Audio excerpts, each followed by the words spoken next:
This book is dedicated to art in all of its forms and to those that make art in all of their forms. Vow for Life by Tashana Powe. Chapter 1. Florence, Italy. Olivia Ingram could feel the heat from beneath her collar increase, as the only companion she had in the entire world at that moment did her best to conceal her disappointment. He cannot see him even for 15 minutes?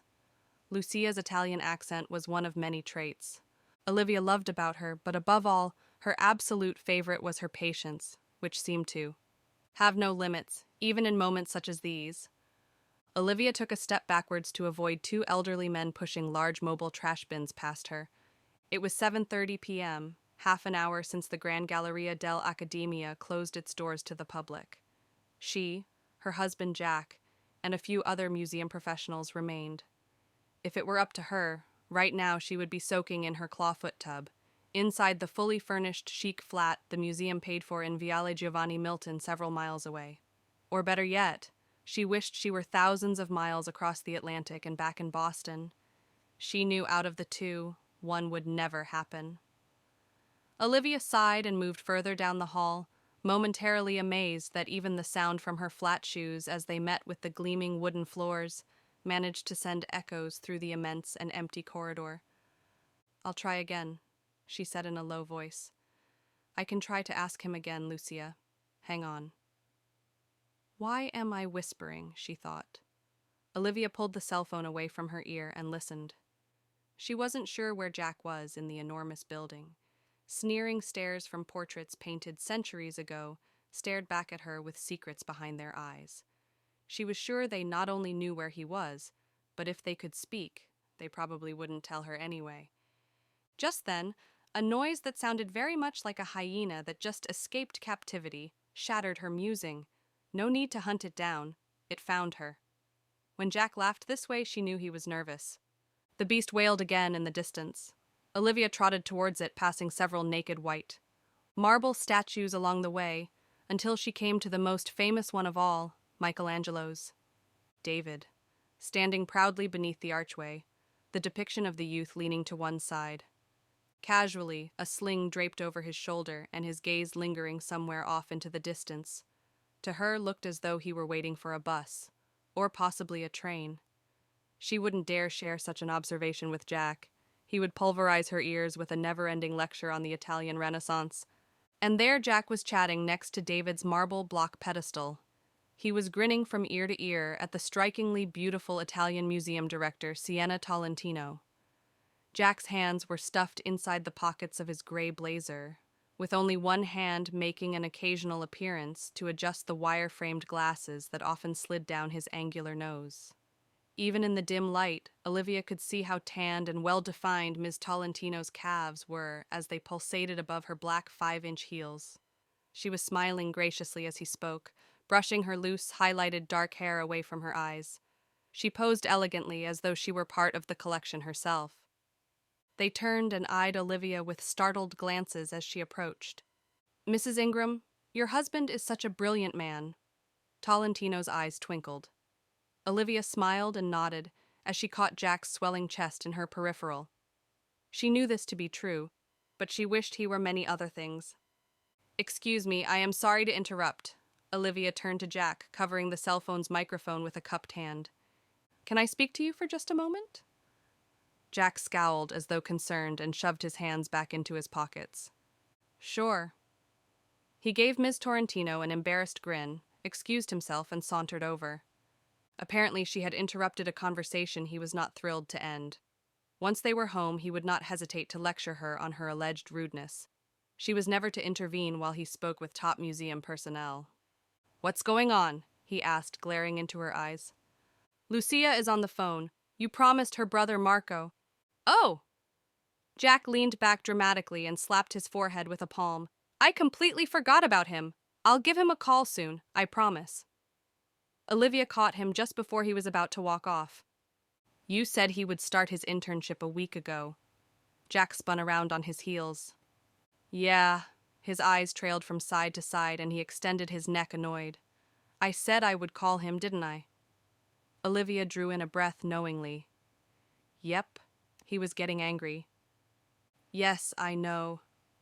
She continued, daring to poke the agitated beast further. But he's outside now and wanting to speak with you. The color in his ruddy cheeks vanished, and he stood for a moment in silence, his eyes never leaving hers. Tell her to tell him. I said I will speak to him soon. The museum is closed. And with a few wide strides, he was back at Ms. Torrentino's side, murmuring something to her quietly. Olivia had the phone raised back to her ear, but she was not quite sure how to tell Lucia that her brother would be refused an audience with the great Jack Ingram yet again. The museum director then said something to Jack in Italian and placed a hand on his forearm. She turned to Olivia and nodded. Don't worry, it's no problem. Tell your friend he can come. She began to trek in the direction of the museum's entrance and motioned for her and Jack to follow. A cool sense of relief coursed through Olivia's body. Perhaps she would be able to save her friendship after all. Hello, Lucia. Tell Marco to wait. We're on our way to let him in. Olivia heard Lucia let out a sigh of relief. Okay, good. I will. Thank you, Olivia. Ciao. She ended the call. With a clenched jaw, Jack lagged behind, silently accepting Torrentino's polite intrusion. I will get the guard, she said sternly. Tell him to wait at the ingresso. Sienna made a quick turn down another hall while Olivia and Jack waited near several granite statues that were contorted in strange positions. Their facial features were barely visible, and most mouths were completely gone. The rather small front door for such a famed place was not far off. Olivia felt her heart pounding inside her chest as she stared down at the floor. She felt it when Jack's eyes fell upon her like headlight beams. This guy better not be a waste of my time. I have other important matters with the upcoming project to deal with. Olivia wanted to respond, but wanted to get whatever was to come next over even more. Sienna returned with a muscular Italian man with a shaved head in Italy's official police uniform. The thick harness around his waist contained a number of items that were weapons. He greeted them with a nod and proceeded to unlock the doors. Immediately, the smell of fresh rain flooded through the doorway. Olivia positioned herself behind the guard, hoping Marco would meet a friendly face before his rendezvous with Jack. A drenched young Italian man with white dress shirt and black pants clambered across the threshold. He had a jacket laid across one arm, and in one hand was a damp brown leather portfolio binder. Lucia mentioned once that her brother turned down an offer to be a male model. As she watched his dripping dark hair fall over his smooth, handsome face, Olivia could easily see why he got the offer to begin with. Marco waved the portfolio frantically as he looked around bashfully. Please accept my apology. His eyes caught with Olivia's and lingered for a few seconds, before he saw Jack. Mr. Ingram! He rushed towards him with an extended hand which bore a large signet ring. Jack accepted it reluctantly. Thank you so much for seeing me. His thick, melodic Italian accent matched exactly how she thought his voice would sound. Soothing yet unmistakably masculine. Yes, I meant to reach out to you sooner. Jack scanned him from head to toe disapprovingly. Yes. So, shall we give you a quick rundown of what you will be doing? After Sienna introduced herself, they conversed excitedly amongst each other about all things pertaining to art restoration and what they hoped to achieve in a short window of time. Olivia wandered back over to one of the mostly faceless granite statues. It appeared to be a female from the way two round structures protruded from the area of where she gauged breasts would belong. One eye was carved into the rough, holy surface of its squared face. It drooped as though tears were a familiar companion. The statue itself appeared as though it were begging to escape from the very material that encased it. This is how I felt for the past year, she thought, and as her hand graced the granite it felt smooth to the touch, cold and numb. Nearby, the three broke into a round of laughter. She allowed her mind to drift towards thoughts about her warm bath, which seemed to stray further away from being a reality with each passing second. And then instinctually, her head quickly turned. Marco looked away just as fast. He had been watching her. Olivia will never forget the stillness inside the car as they drove home from the museum that night. Jack kept still. He stared out of the front window with a tightened jaw. She decided to end the uncomfortable frigidness and spoke. I wanted to thank you for giving Marco the opportunity to work alongside you. Jack looked at her and nodded. He'll do well there, I know it. He's a smart kid. He nodded again. You know, the other night when I saw you, and Miss Tolentino, you looked like you were having a good time. Olivia paused, waiting to see if he would respond. He didn't. She continued on, regardless. It was good to see you out and about, not just at work. Why? You don't want me to be at home with you? Jack's tone was harsh, but Olivia ignored it. Because you never seem happy, Jack. You're always so miserable when you're not in your element, I guess. I wish it could be different. She watched him as he clenched and unclenched his hands on the steering wheel. I'm fine, Olivia. I'm happy, and I'm fine. How many times do we need to go over this? I don't know, Jack. Maybe until you start acting like it. Olivia was grateful when they finally pulled up to their home. After a long soak in her bathtub, Olivia walked out of the bathroom feeling rejuvenated. She could hear Jack rummaging around in the kitchen. She stepped out of her room and approached him.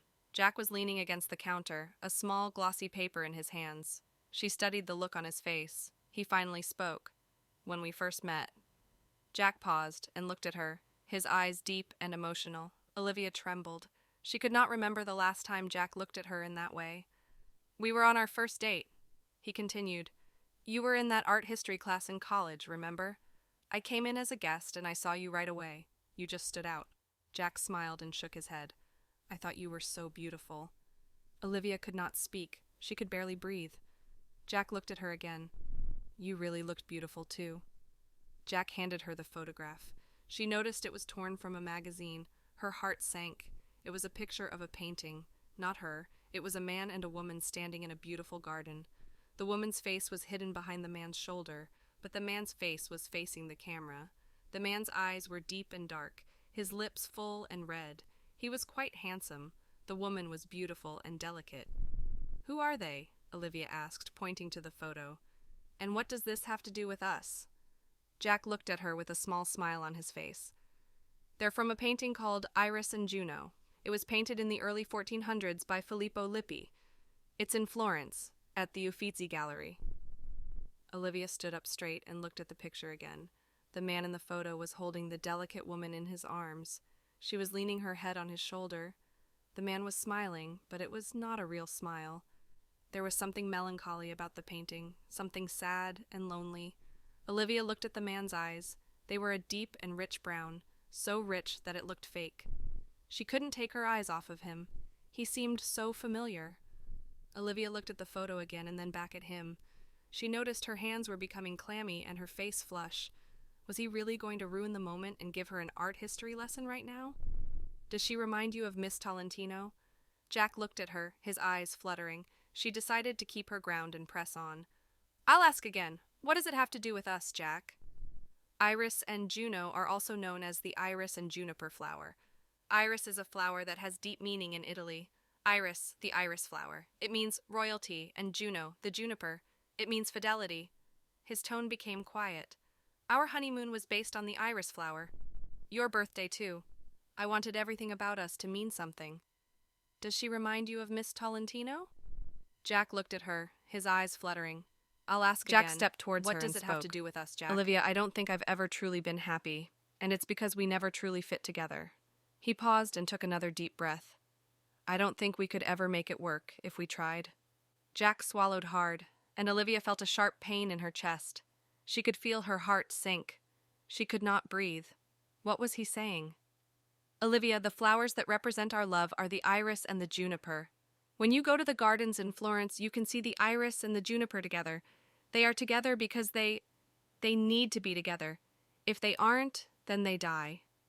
Jack spoke with such aching sadness. Jack seemed deep in thought. Olivia looked at him. He was staring at the picture intently. She was frozen. He continued on. There are two ways that this story can end, Olivia. Look at her eyes.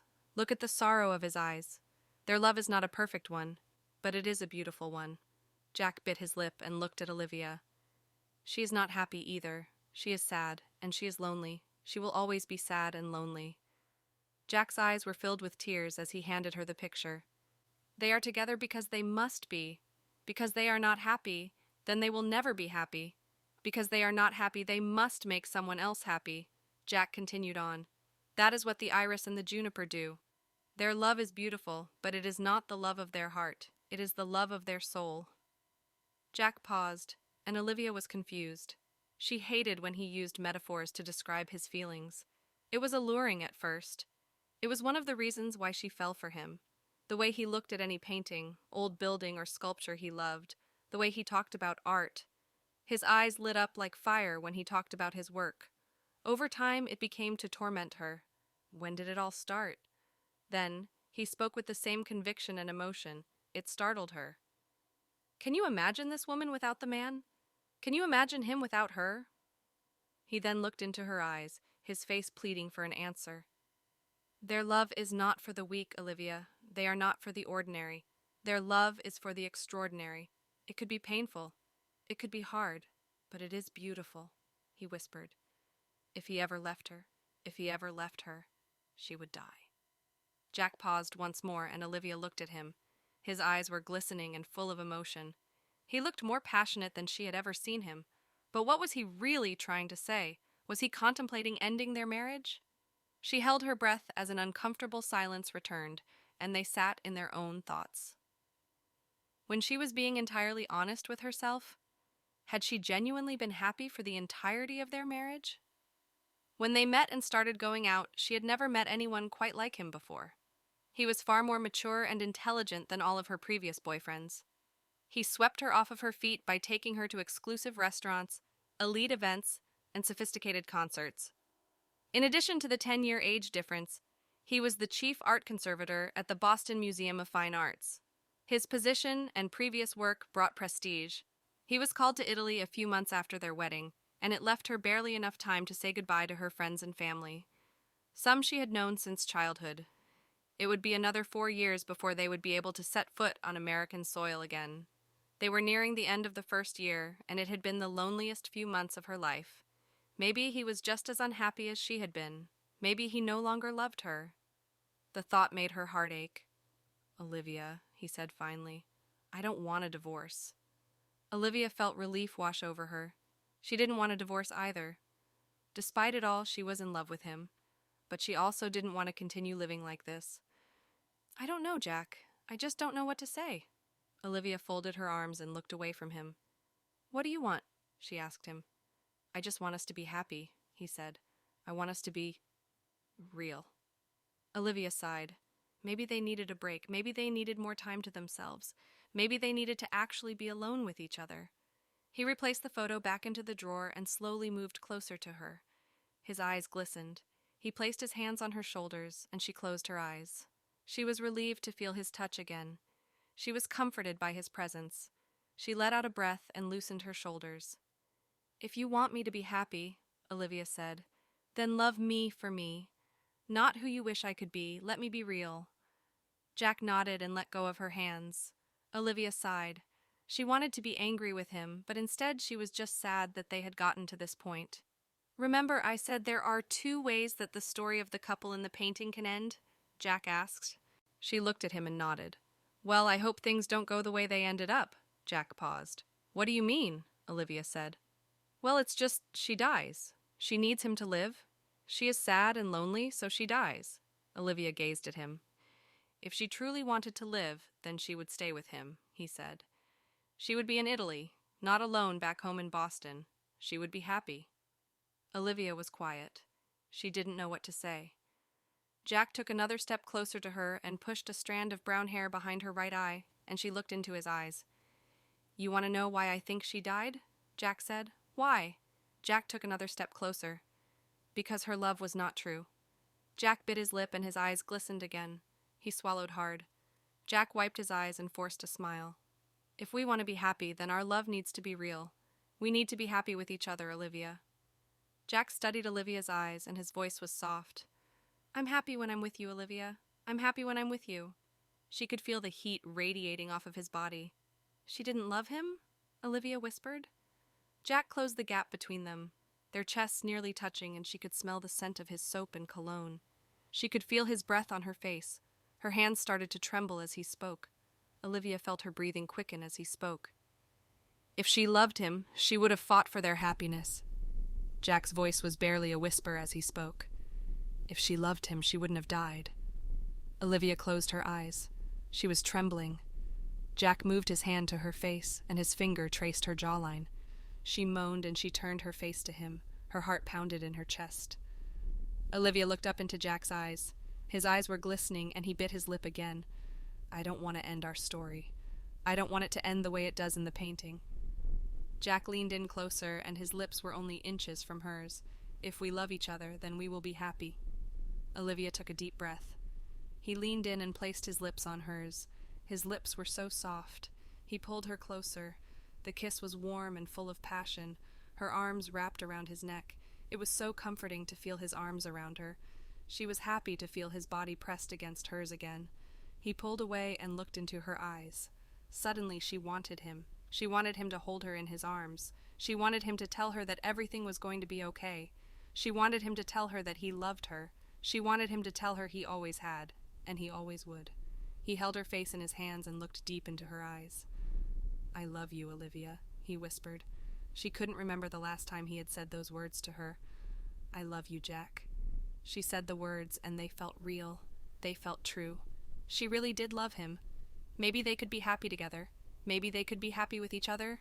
Maybe they could love each other for who they were, not who they wanted the other to be. She wanted to stay in his arms forever. They made love that night as if they would never make love again. He held her tight, and her whole being trembled as if her life depended on it. She felt his love wash over her like a warm rain. It was like being baptized. Olivia felt as if she were being born all over again into a new state of being. She was being reborn as a woman of a different spirit, free of the past. She knew she wouldn't have to face tomorrow alone, and maybe they still had a chance after all. Chapter 3. The following Friday arrived quickly, and Olivia was excited to go out. She had finished her degree in fashion design before she left the United States, but had yet to find a job in the field. With Jack's salary, she had the opportunity to live comfortable, but she longed to express herself through designing beautiful clothing again. She decided to wear a long burgundy dress made of silk. Jack looked handsome in a fitted black suit. The interior of La Luminescenza was as opulent as she imagined, with rich velvet fabrics and gleaming chandeliers. The tables were spaced far apart, giving a sense of seclusion and privacy. The waiters were attentive but unobtrusive. Jack sat across from Sienna. Marco sat across from Olivia, who sat beside Lucia. Sienna looked beautiful in a matching blazer and cream-colored jumpsuit. Marco said little and spoke only to his sister. The conversation flowed easily as Jack was his usual charming self, when he was in a good mood. They each laughed often and seemed to enjoy each other's company. As the waiter brought out the first course, Jack looked at Sienna with a smile. I'm so glad we were able to finally have this dinner, he said. It was lovely getting to know you better. I feel the same, she said, returning his smile. I'm looking forward to the next time. Olivia felt a twinge of jealousy as she watched them exchange a look, but she pushed it down. Lucia's bright voice brought her back to a more cheerful mood. The flames of the large pillar candles made her light eyes flicker and her perfectly aligned teeth gleam. I was so glad that Jack allowed me to come, she said. I love this place. It is similar to the way my mother and father prepared food when they were alive. She turned to Marco. Do you remember how you used to make those little butter cookies when you were a young boy? Jack looked at Marco, a little confused, as he folded his cloth napkin into his lap.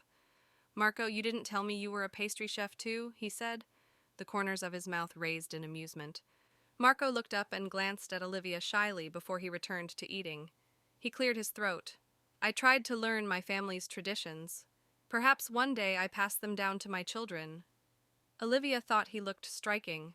A little bit of his dark and curly chest hair peeked out from between his pastel green casual shirt. His long bangs hanged over his forehead like a curtain over his eyes. He looked very uneasy with the extra attention. Olivia, how have you enjoyed living in Florence so far? Sienna asked politely. Olivia watched as Marco's tense shoulders relaxed a bit. She was glad to change the subject.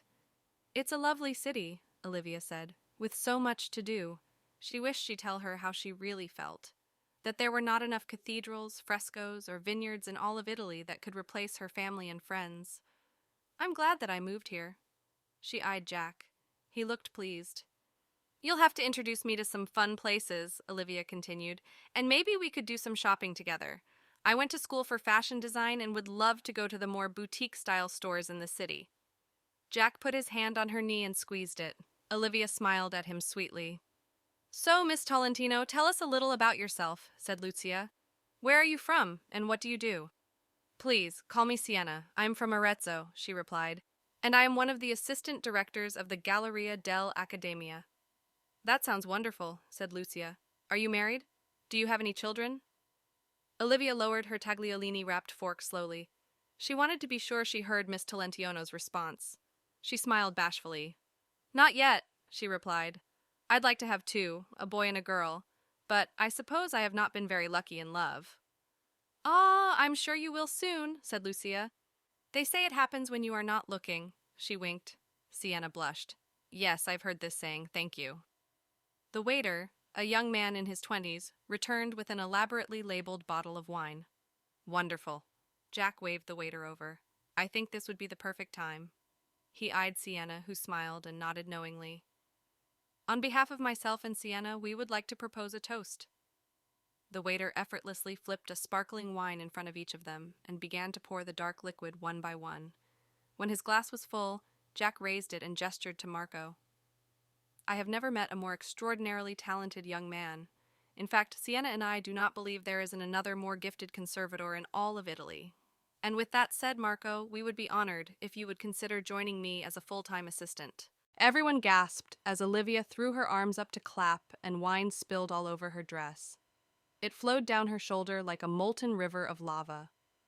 Jack was still holding the glass above his head, his jaw ticked, but his eyes looked down in embarrassment. Sienna looked horrified. Marco's eyebrows were raised and his mouth hung open. Olivia felt like everyone in the entire restaurant was staring at her as she looked around at the shocked faces. The waiter had pulled out a large cloth and began to pat her dress with it. Sono desolata, he said. I'm very sorry. I am not usually so clumsy. Please, let me help you.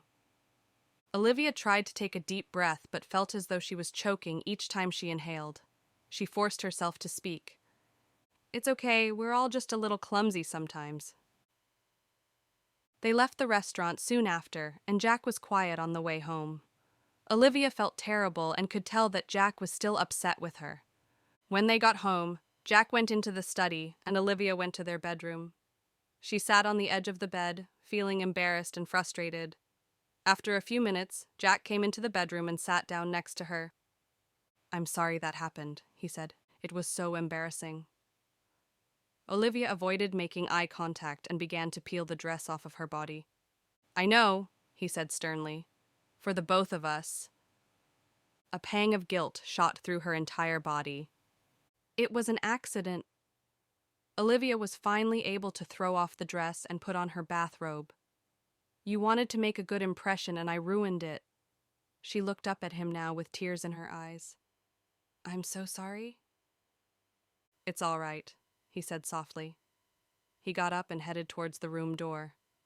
Sienna is an understanding woman. I'm really happy for Marco, she called to him. I know he's thrilled. Moments later, Olivia heard the sound of a simple melody coming from inside her purse sitting on a small table near the bed. She retrieved her phone.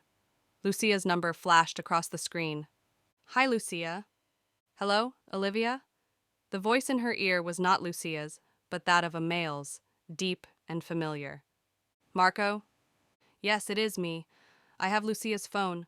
The doctor said she has, how do you say it, sick from the food. Wait, what? Where is Lucia? Is she all right? No, she is in the hospital. Please come if you can, San Paolo Hospital. The line went dead. Olivia looked up and saw Jack looking at her. He was holding his own phone in his hand. Lucia is in the hospital? I'm going to go see her. Without hesitation, Olivia slid her feet into her slippers. Her heart raced as she began to pace around the room looking for something new to wear. Jack looked concerned. I wish I could go with you, but donors and board members are holding a short meeting at the bank tonight. It's pretty important. Funding. No, it's okay. I'll be back in a bit. Olivia grabbed her car keys and headed towards the front door. Please, call me the moment you hear anything, Jack called after her. Olivia's hands shook on the wheel as she drove to the hospital. Images of Lucia's smiling face and her kind, light eyes flashed in her mind. She hoped she was okay. When she arrived, she found a nurse who was able to direct her to Lucia's room. "She's a little tired from medication, but I think she's going to be fine," she informed Olivia.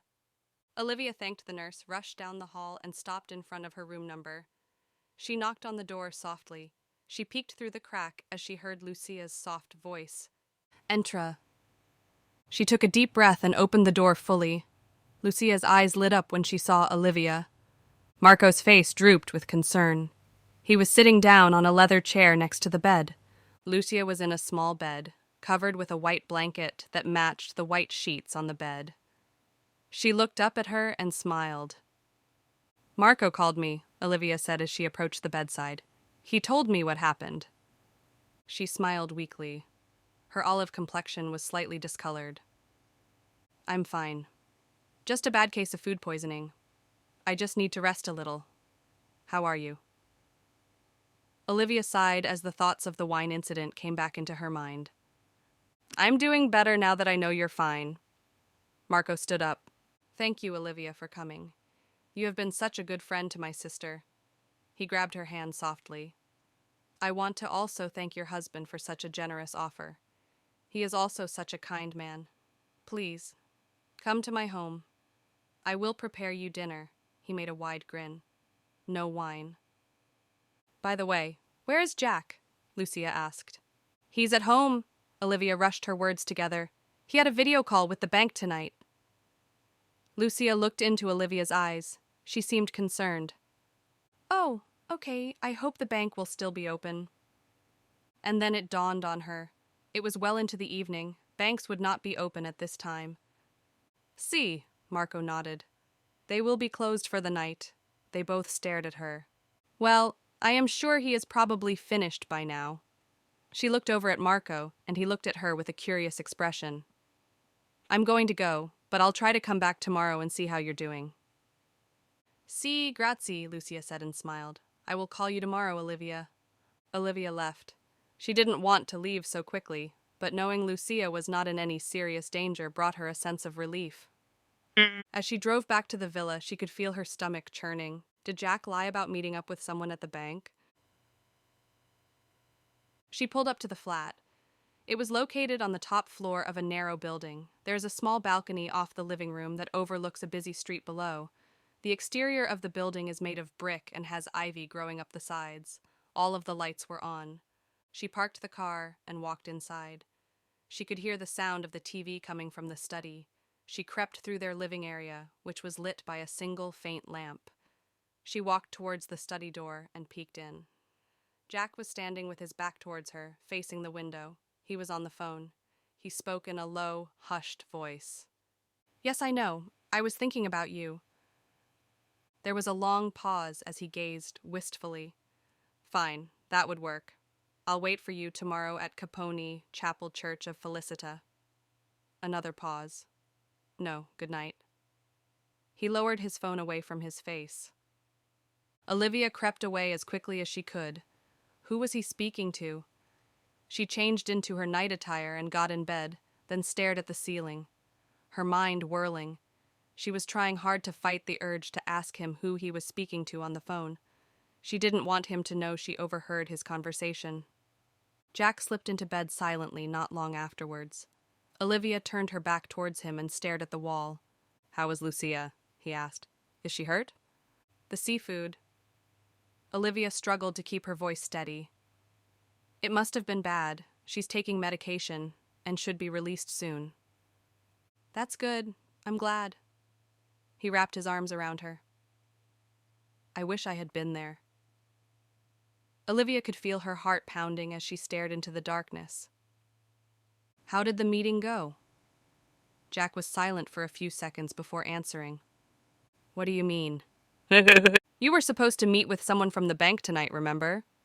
She could imagine his mind working quickly to come up with an answer. "Oh, we decided to cancel." "Why, the bank closed?" "We only needed the ATM machine." Night. He kissed the back of her head. Olivia fought the urge to ask any more questions. She closed her eyes and pretended to fall asleep.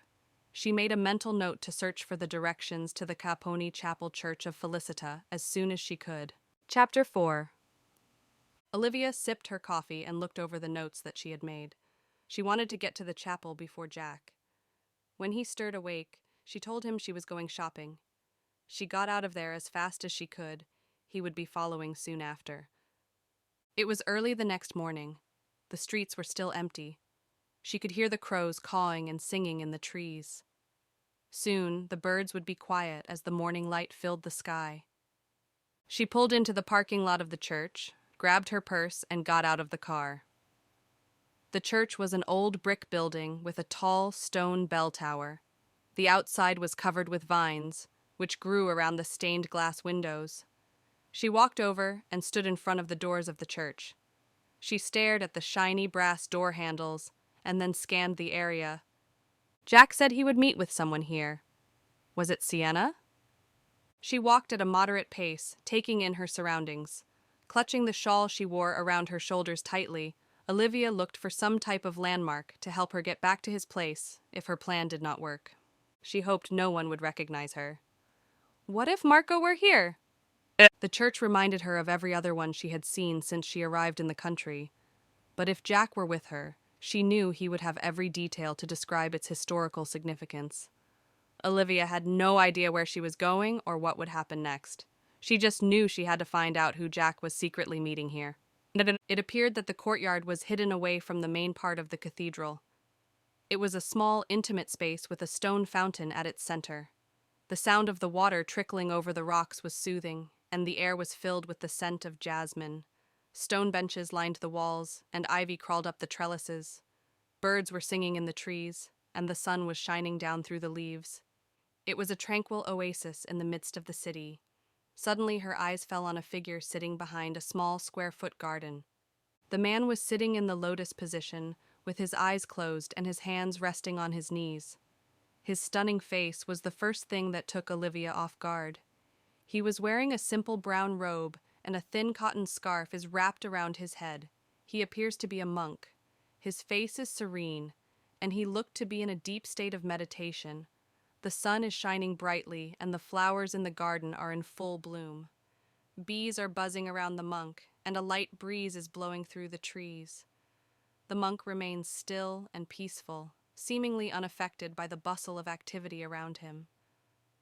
Olivia stared at him as he sat this way for several minutes. Then he opened his eyes, stretched towards the sky, and got up. Under a thick pair of uniquely symmetrical eyebrows were the darkest, most intense and hypnotic eyes she had ever seen. Combined with his elegant nose, his curved, full lips, and a cleft in his small, pointed chin, he looked angelic. She thought he was too beautiful to be wearing those drab robes, too beautiful to be a monk. A wave of warmth flushed over her body. He removed the scarf and stood up. He was a head taller than her. With a sudden swoop, he gathered his robes and walked away, leaving Olivia feeling both peaceful and confused. Her senses returned, and she remembered her mission. She headed back towards the cathedral door. She grabbed the handle and it turned.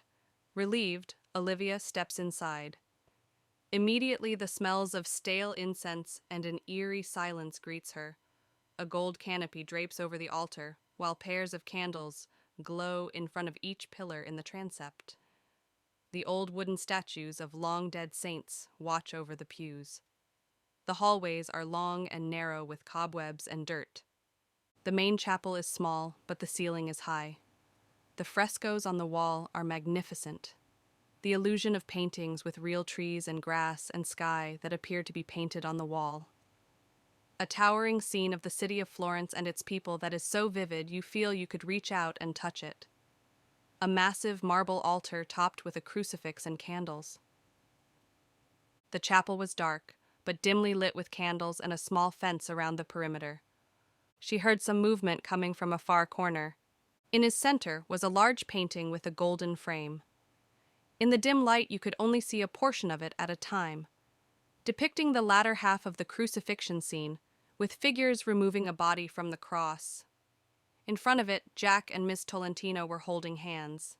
As if on cue, Jack leans over to whisper in her ear. Moments later, he gives her a peck on the lips. She had to hide fast to make sure they didn't see her. Olivia backed away, trying not to make any noise. She didn't want Jack and Miss Tolentino to see her. She was too embarrassed. She was so confused and hurt. She wished she could talk to someone, but she couldn't tell anyone about this. It would be too humiliating. Who could she tell anyway? The only person she could talk to was her mom and maybe Lucia, but she couldn't tell them about this. Or could she? She ran back through the door, not caring where she was going. The world around her was a blur. Without knowing, a dark shape came towards her. They collided. A pain shot up her right side as she crashed to the ground. Before she could sense what was happening, she felt a pair of strong, warm hands wrap around her arm. A pair of concerned, glowing eyes beneath a shade of thick and flawless brows met with hers. It was the meditating monk. "I'm sorry," she said, trying to catch her breath. "I didn't mean—" "It's fine," he said in an accent she had never heard before. "Are you hurt?" "No, I'm fine," she answered, still sitting on the ground. Olivia saw that they were on the edge of the gardens, where she had run out minutes before. "Let me help you," he said, reaching for her arm again. She hesitated for a moment before letting him help her. She wasn't sure why. "Olivia?" She heard the familiar voice behind her, but didn't turn around. "What are you doing here?" "I should ask you the same. What have you been doing behind my back, Jack?" Jack looked confused. The monk quietly excused himself and left. "What do you mean?" "I'm not stupid, Jack." His face reddened as he gazed around at him with an uneasy smile.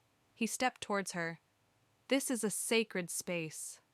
Let's not make a scene here." Olivia moved away. "I can't do this anymore," Olivia said, her voice shaking. "I can't pretend that everything is okay when it's not." "Olivia, what are you talking about?" She looked into his eyes, the eyes that promised to love her until her last breath, the same eyes that had lied about loving her, and in that moment she wished she'd never met him. "I'm talking about the fact that I gave up my entire life for you, and you're cheating on me." Her eyes flooded with tears as she got to her feet and ran towards the courtyard's entrance. Chapter 5. On many occasions when Brother Adrian closed his eyes and tried to quiet his mind to meditate, all he could see and smell was death. He sat in a little room inside of Monastero del Cuore Sacro, the Friary of the Sacred Heart. He was finally away from the curious eyes of others, and silence was his only companion. However, nothing seemed to take away the images in his mind. He remembered the first time he saw a dead body. He vomited.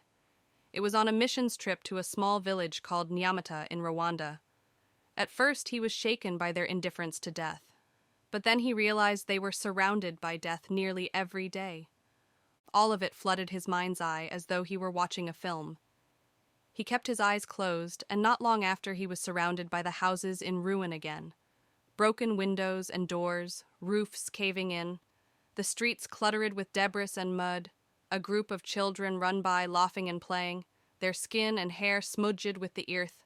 They are shoeless and shirtless, yet somehow content. It was average morning in a poor Rwandan village. People were going about their everyday lives. Women washing clothes in the river, children playing, men working.